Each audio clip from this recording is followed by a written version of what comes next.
स्वागत है आपका विवेकानंद ऑनलाइन एकेडमी के यूट्यूब चैनल में। साथियों, आप सभी को पता है राजस्थान के अंतर्गत बहुत बड़ी बड़ी भर्तियाँ आ रही हैं। जैसे रीट का एग्ज़ाम होने वाला है, आने वाले समय में चतुर्थ श्रेणी कर्मचारी का एग्ज़ाम होगा साथियों, 32-34 हज़ार पदों पे। तो साथियों, आप लोगों को जो है अभी से पढ़ाई चालू करनी है और कंटेंट उतना ही पढ़ना है साथियों कि एग्ज़ाम में आए। ज़्यादा एक्स्ट्रा भी नहीं पढ़ना है, पर भर के किताबें भी नहीं पढ़नी है प्यारे मित्रों, ठीक है।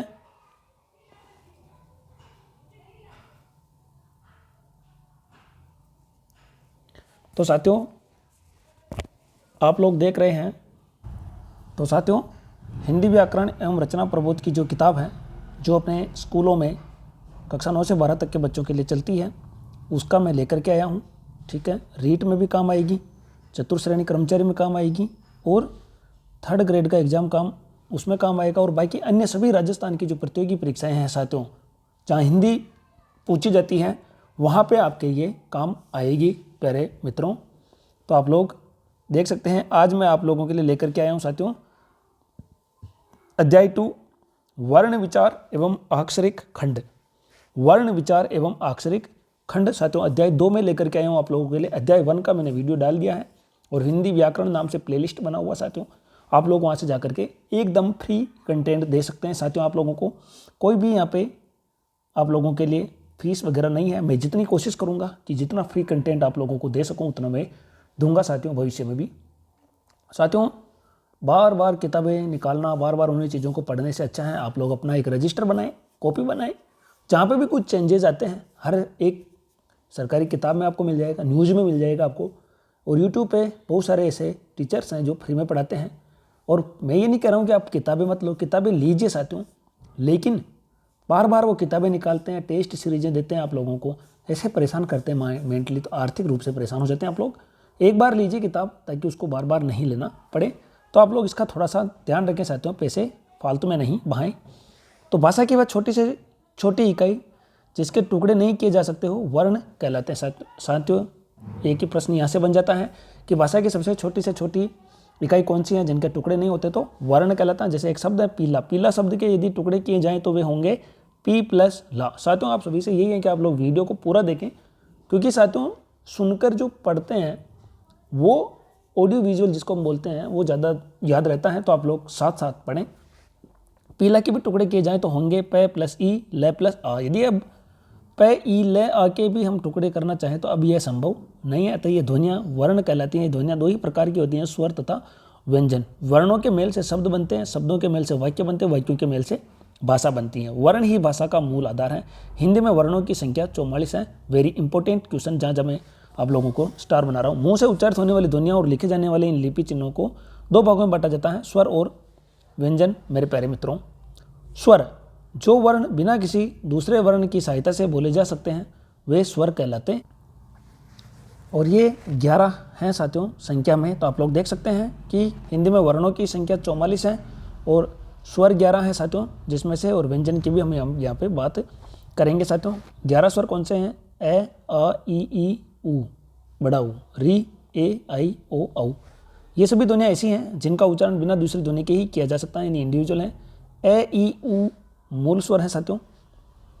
ये ह्रस्व स्वर हैं क्योंकि इनको उच्चारण में दीर्घ स्वरों से कम समय लगता है। री का हिंदी में शुद्ध प्रयोग नहीं होने के कारण र प्लस ई के उच्चारण के रूप में प्रयुक्त होता है। केवल ऋतु, ऋषि, ऋण आदि कुछ शब्दों के लेखन में इसका प्रयोग मिलता है, इसका उच्चारण होता है।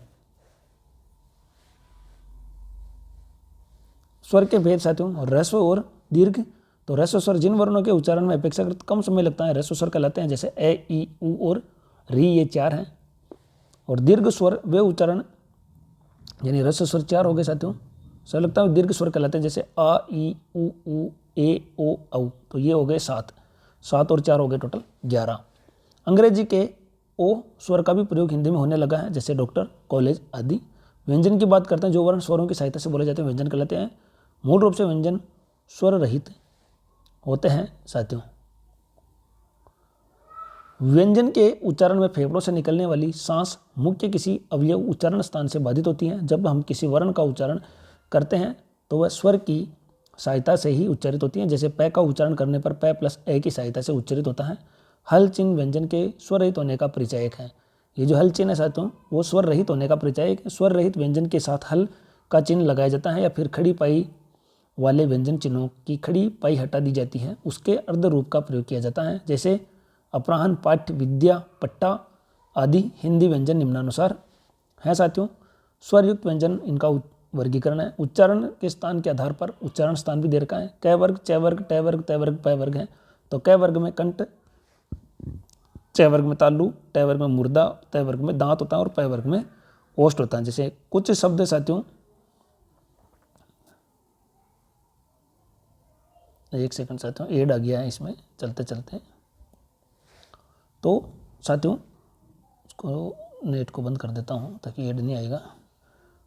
जी साथियों, तो ये प वर्ग ये होता। अब कुछ व्यंजन या वर्ण ऐसे होते हैं जिनके आधार पर हम बात करते हैं। ए आई तो इनके कंठ और तालु होते हैं। व दंत और ओष्ठ होता है। ओ औ कंठोष्ठ ये होते हैं। नासिकीय व्यंजन ङ, ये, न, न में इनका उच्चारण नासिका के साथ क्रमशः कंठ, तालु, मुर्दा, दांत, ओष्ठ के स्पर्श होता है, तो इन्हें नासिकीय व्यंजन भी कहते हैं। अंतस्थ है, ये, र, ल, व चार होते हैं साथियों। ऊष्म व्यंजन स और है। इन वर्णों का उच्चारण के स्थान के साथ प्रश्वास वायु छोड़ने वाली सांस के घर्षण से होता है। हमारी जीभ स का उच्चारण करते समय तालु से, स का उच्चारण करते समय मुर्दा से तथा स का उच्चारण करते समय दांतों से घर्षण करते संयुक्ताक्षर क्ष, त्र, ज्ञ, स्र ये भी चार होते हैं संयुक्ताक्षर।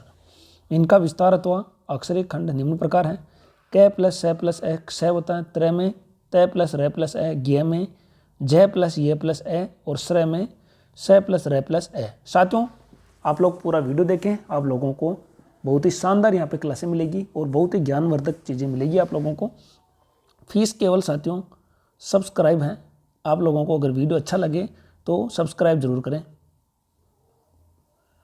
ठीक है साथियों। चैनल को सब्सक्राइब जरूर करें विवेकानंद ऑनलाइन एकेडमी को, और सभी ग्रुपों में इसमें शेयर भी जरूर करें। तो इसका गे का उच्चारण ज्ञ होता है, इसलिए इसका विस्तार ग प्लस ये प्लस गे की तरह अब होने लगा है। तो क्ष, त्र, ज्ञ, स्र ये अपने पास हो चुके हैं साथियों।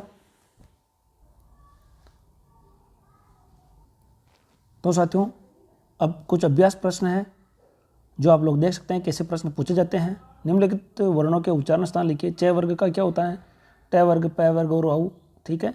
इस तरह आप लोग देख सकते हैं।